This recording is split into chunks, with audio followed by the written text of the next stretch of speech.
Hello, hello, hello. Welcome, everybody. It's Mary June Tracy, Guru Mama, coming to you with your 411 of this cosmic shenanigan highway. So, how are you all doing today?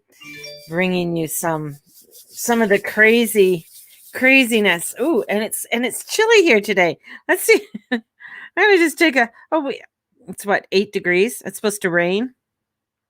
Yeah, it's 8 degrees Celsius today. We went last week. I mean, this is crazy. Last week, what was it? 30 something Celsius, and now we've gone down and it's chilly. Like my house is chilly today and it's chilly outside. It's like, oh, the joys of living in Calgary. You can't say the joys of living in Canada because you know what? I could take you to Penticton right now and it's going to be, not a bad day. It's about 22 degrees there. It's going up to 12 degrees there. So, I guess it is a chilly day all around. I love my weather app because I could take a look at different weather. Anyways, let's go. You know what I was just looking at? I was looking at pictures of Stonehenge because Stonehenge is now opening up in England, and they are taking where you can take reservations, like you can book online right now to Stonehenge. And I was reading a little bit of the history, things I didn't even know. Did you know crazy things that it was owned by two different people? Like it was Stonehenge, the monument, the whole land and everything around it was actually owned, and it was sold and by the last family. I don't know what their names are, but the last family sold it to the Historic Trust Fund in England, and to make sure that it stayed preserved, to preserve it. The last family who owned it was really trying to make sure that it stayed preserved because people were carving their names into the rocks, and some people would come in and try and chip some of the rock off. And this is back in like not recent times, but this is back in the 1800s and early 1900s, where that's what people were doing, wanting a piece of this monument, and they really wanted to preserve it and for heritage value, and that's where it is today. And the whole area of where Stonehenge is, I mean, I find it just so fascinating. They have an exhibit, they have the circle, they have a museum.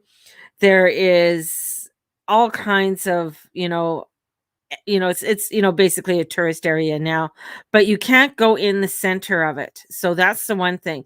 Like you can walk around it, but you can't get right up close. The only time it's opened up in the center is like for the summer and winter solstice. That's when they open it up.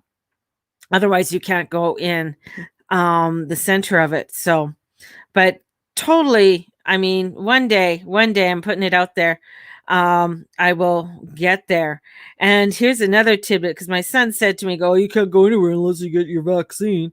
That's the way my son talks. That's, I'm just imitating. And I'm just like, interesting, fun fact. And I put it on, it's from Australia, that because they've been pushing the vaccine. And now some of the airlines are worried about people flying with the vaccine because of blood clots.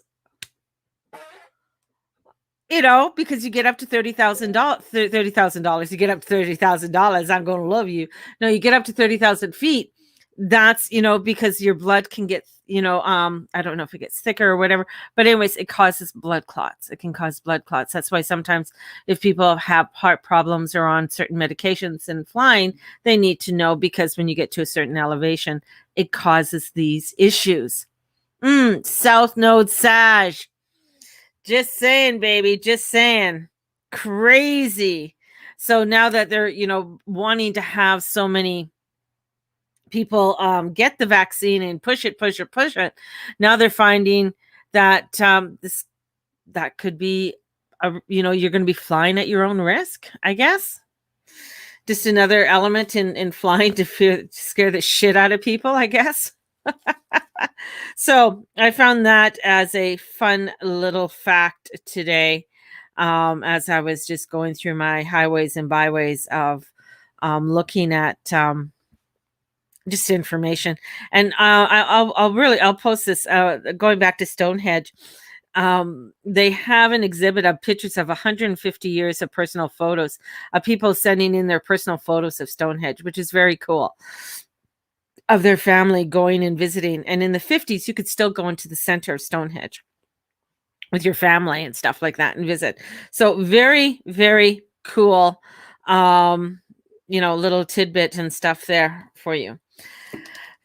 So let's go on with the days and the energies and what's happening, man. It's kind of like, Mars is at the end of Cancer, and it's kind of like, ready to go, a little bit of rock and roll, just want to get going, has that peppity energy.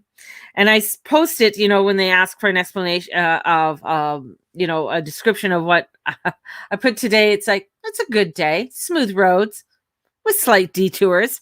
And that's what I feel like today is. I mean, it's really, there's going to be some detours in that along the way today, but it's really to be aware, because a lot of people are still in their Neptune energy. So there's a lot of this Neptunian energy and people are kind of spaced. So really watch it when you're going out or driving or shopping. You might find people aren't exactly grounded today. When are they? But you're going to find that a little bit more today. So just be aware of that. Take some caution when you're going out there, and unknown caller. So take some caution when you're out there. Take some care when you're driving. So because it's just a little bit it's a little bit gnarly, when you go out there. But we're in this phase, and this is what I love, is that we're in this releasing phase. This is a really big release. So for those who did the karmic release, you might find it a little bit more than usual, but that's okay. It's about, with this moon and being the eclipses clip things out. So they take things away. So it's taking in, whatever isn't supposed to be there, it takes it away. So it breaks it, disappears or ghosts you. People might be ghosting you. So this is a moon, this energy building up to this moon, and the solar eclipse is really building this energy up of releasement. And if you are wanting a new moon mini reading, definitely it's $25, and you can order yours, and I should have it out with you between 24 and 48 hours. So and it's $25. So just get a hold of me if you want to order it. So in my notes here, this is like the Sag full super moon eclipse last month. And we are in a period of deep reflection, integration, and evaluation. And it's influenced with this Mercury in Gemini. Now, Mercury's retrograde, and he's going to be in between this eclipse. And he's coming up to what we call a Gazini, where he burns out, like he gets really close to the sun, and he gets in front and kind of burns out. And this is bringing in a period of communications, a bit of confusion. This is about, a little bit of, information not getting clear, feeling those blocks. And today, when I was doing my reading for Instagram and YouTube, you like and subscribe, I got the Two of Cups. Now, the Two of Cups is all about bringing things together, wanting to bring things together.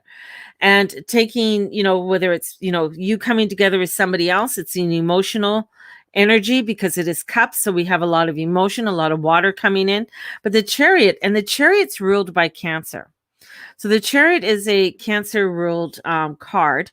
And it's emotional. So there's something that you're holding on to.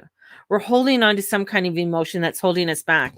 And we need to take some time in contemplation. Comes Libra. Libra wants to balance it out, right? So that's the Libra energy. It's the Justice card. So we want to bring in this balancing. We want to bring in this energy so that we are able to create a more harmonious, beautiful life that we're looking for. Yet we're blocking a lot of the other, we're blocking the relationships that we want. We're blocking something. We're blocking that love, that caring. We're blocking it, and it's causing huge emotions. So yes, there is a lot of emotion going on, and we have this emotion, even though this is moon and sun are coming into an air sign, right? So it's coming into this air sign. You don't think air signs are emotional. Well, go talk to a Gemini. They're extremely emotional people. Sorry, no offense to any of my Geminis out there, but they do, they really, they you think it's the water signs sometimes to be the real emotional. I find for myself, it's a lot of times the air signs are a lot more emotional than the water signs. So there is a lot of emotion in the air, and it wants to chat. It wants to chat about it. It wants to talk about it. So there's a lot of there's a lot of talk. Lexi goes, yes, guilty. There's a lot of talk out there about let's chat about, let's talk, let's what even though the moon is going into the void. So we have this energy of the moon going into void, into this deepness of this energy, and going into Gemini, and we're getting into the dark phases. It's this energy that that's quiet, but it's the vision that I keep seeing and getting is like, when women who've been pregnant, you might, if you've had more than one child, you might have one that, you hardly feel the baby moving. The other one is just like, boom, bada boom, bada boom, bada boom. What's going on? And it's like, and it's in the heat, it's in the womb, and it's in the darkness, and it's in this nice coziness, but it wants to talk. It wants to have a tea. It can't, it's in the library. It wants to whisper, but it's whispering really loud, and it wants to tell you things. So there's a little bit of chattiness that's going on. And this chattiness is really wanting us to release. What is it that you want to release? Maybe there's something there that you want to talk about that needs to be talked about, and you need to find some counseling. You need to find somebody to talk through with it. You need to work it out in some way. So there's that energy of having to work it out. And it can be a little bit I would say unnerving at times, because if you're just wanting, like, you just want the quiet, and you're just like, just shut up right now. I just want quiet. There'll be a constant chatter, but this is going to help you to release. So this energy is going to help you to take whatever it is, and this is a good analogy. Take whatever it is and put it into a box. Put it into a box. Just put it into a box. It doesn't have to be a real box. Just have a pretend box that you're going to put it in. If you want a real box, you can have a real box. And just put it in. And let it go. You can put it in the box and just imagine it, and you're going to hand it over to your angels or your guides or your god or your goddess. You're just going to hand it over. You're just going to let this go. And this is going to be energy, especially with the Gemini new moon coming up. It's going to help us to feel a deeper sense of belonging, connections with others, inspiring to share our message while making it easier to pollinate our ideas. So bringing in that pollination, and the reason I'm saying pollination, because I'm seeing the bees. The bees are coming in. The bees are bringing in and pollinating, allowing for these new blossoms to come forward, allowing for this newness to be born up. And this is bringing in newness. This is bringing in recognition. This is bringing in change.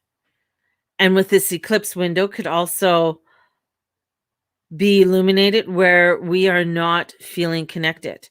So this is which may be bringing up a feeling of isolation and loneliness. So this is where we have to address that isolation and loneliness that we might be feeling. And, that could be a lot to do with our emotion, because it's where we want to connect, but we're feeling it's difficult for us to connect. And then we have that Neptune energy that's coming in that is, we get lost in illusion, or we get lost in our alcohol and drugs.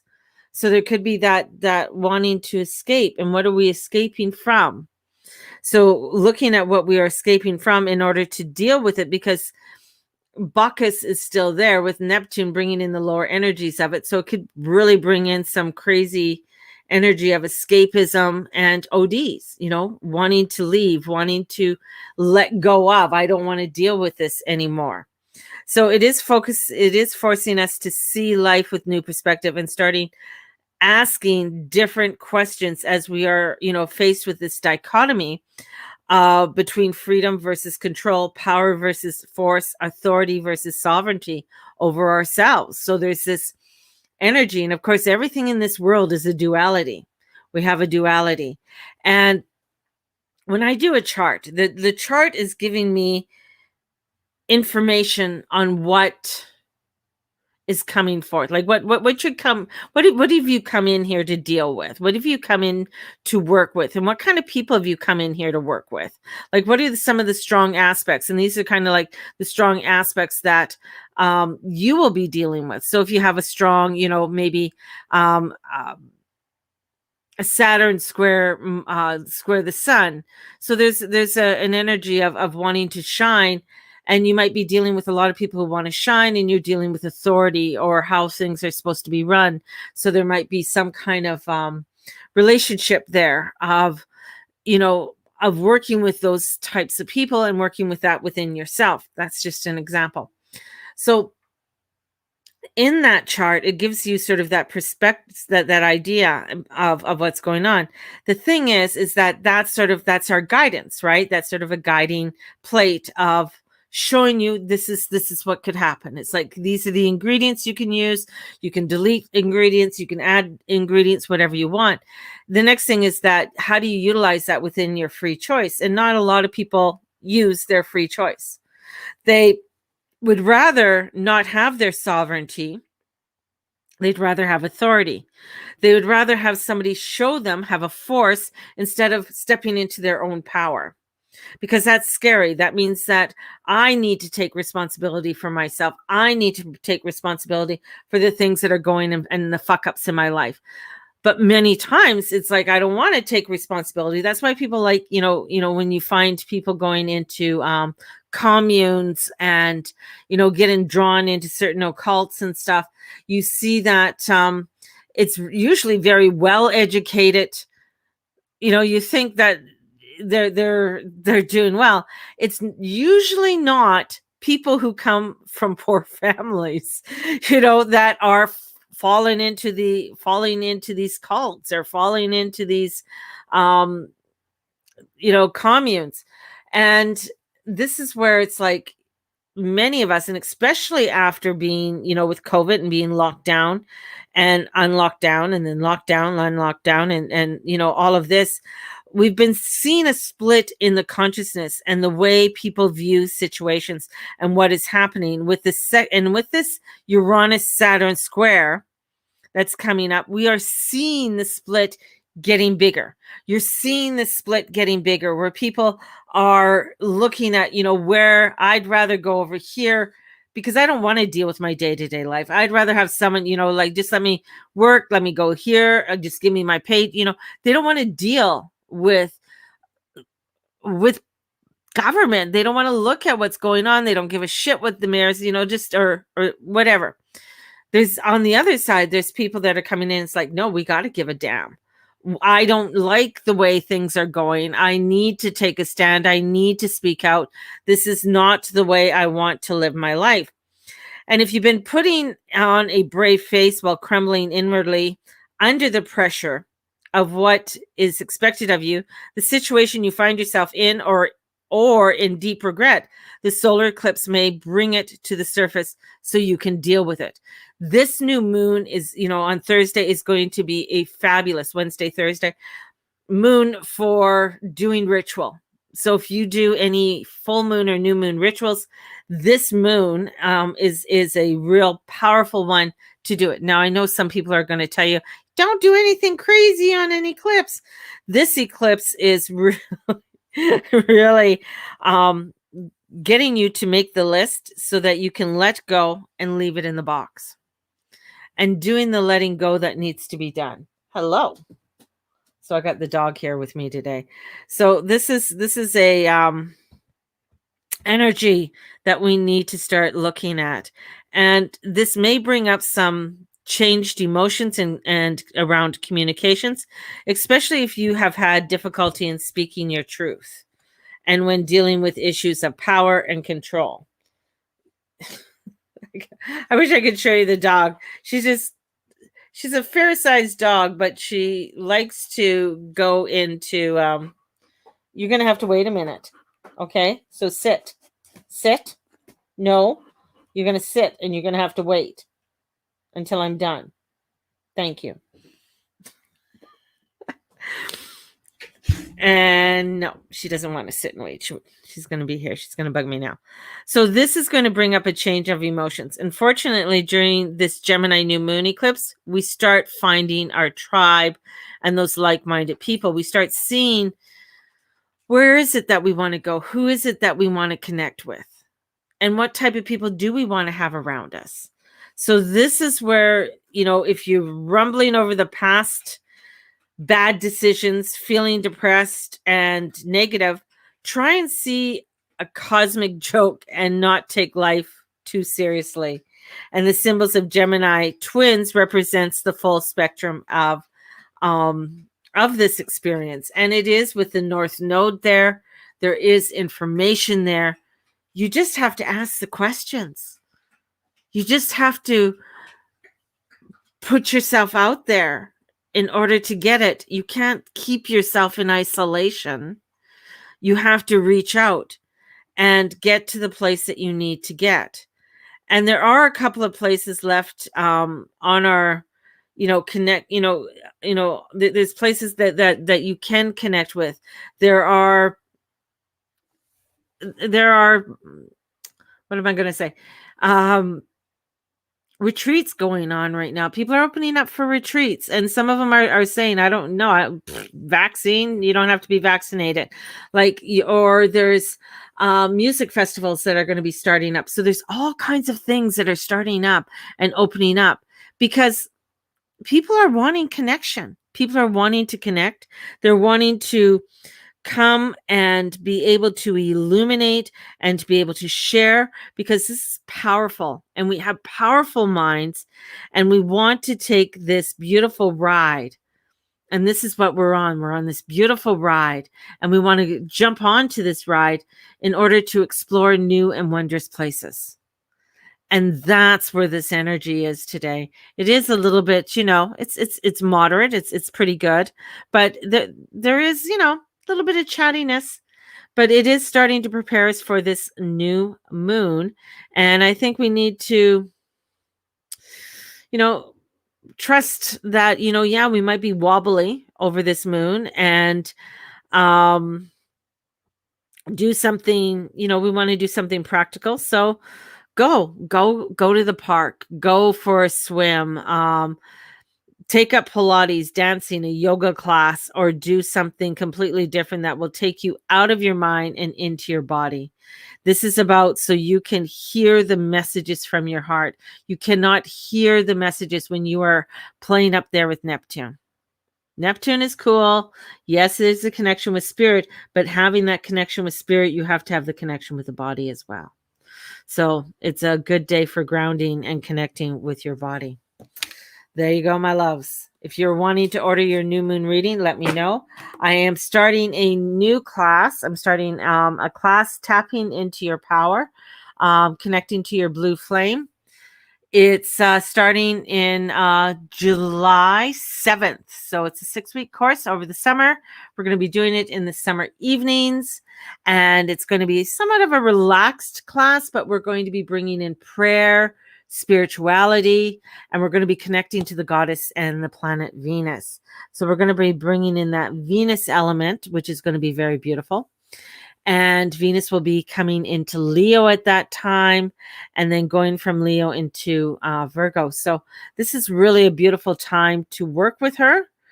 She will be going retrograde at the end of the year in Capricorn. So working with her now is going to give you this energy or this idea of dealing with your feminine energy and tapping into that feminine energy for you. So come on in, and if you are interested in it, is up there on the gurumama.com page. So I've put it up, and I will be making a few posts of it, and it's tapping into your blue flame. And your blue flame is that the blue flame is this knowingness. It's just like you just know. That blue flame is this energy of connection between you and your spirit, and tapping into that power of intuition and tapping into your power. And a lot of the energies that are coming into Gaia are tapping into that feminine power, but tapping into that feminine power with your truth, with who you are, right? And the feminine power is in all of us. And it is about, when you just know something, and sometimes it's just crazy, but you just have to do it. So this is allowing you to flow and flow with your intuition, flow with that, and know that it's going to be, it might be nutty and crazy, and but you got to trust the process. You got to trust the process and move with it. And that's what your blue flame is. And that's what it is to tap into your power. So we'll be doing, different ceremonies. We'll be tapping into spirit. We'll be doing prayer and meditation with this. It's going to be a very juicy time to spend together over the summer and connect with one another. So it is a 6-week one. So it'll take us through July into August. And then I won't be teaching again. August, I'll be taking some time off. Time off for me is like I won't be teaching. So taking some time off. And then our next course will be Journey Club in September, and doing Journey Club. And that'll start in September. So this is a transformation and change, allowing us to tap into that transformation and change, and bringing in that illumination of what we are wanting to illuminate with, right? And it's going to be pretty scrumptious, So my loves, have a fabulous day. And thank you for joining with me this morning. And may the Lord and the Lady watch over and bless each and every one of you. I have to find out where the dog is, because she chewed a basket yesterday. She dumped the garbage over yesterday. She was just a little turkey yesterday. So I'm going to go see where she is. So have a blessed one. And thank you. Thank you for being a part of my daily journey. So blessed be everybody. Bye-bye.